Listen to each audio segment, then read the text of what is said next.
Okay, so I always bring you along on every single thing that I'm learning, and lately something insane clicked with me.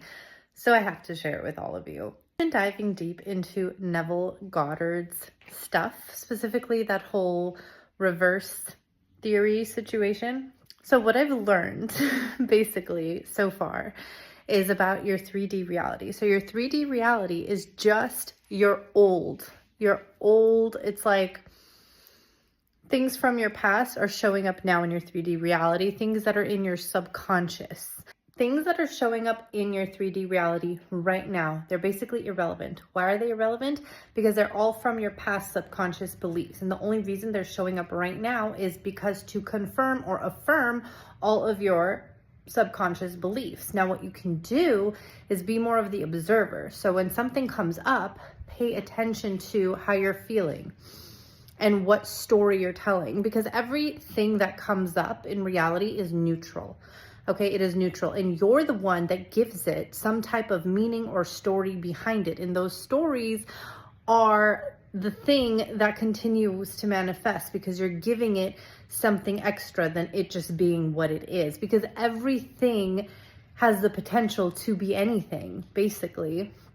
And you can shift and change and transform that.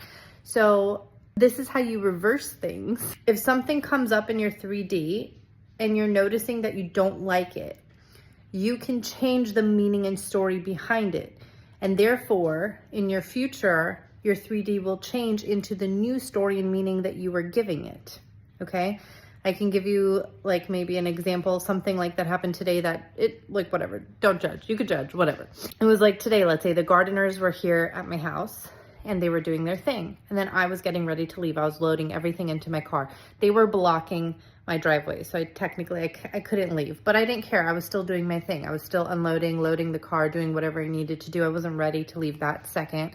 And then in my mind, I was like, oh, I hope they, notice me and they just move it without me having to ask them to move it. Cause anyway, so I noticed that they did. They packed up their stuff because they noticed me doing my thing, and then they end up leaving. Now my brain, for some reason, just automatically makes up a story because your brain just has to, rationalize, or, there needs to be a story for your brain. Your brain just can't witness something and just like be blank.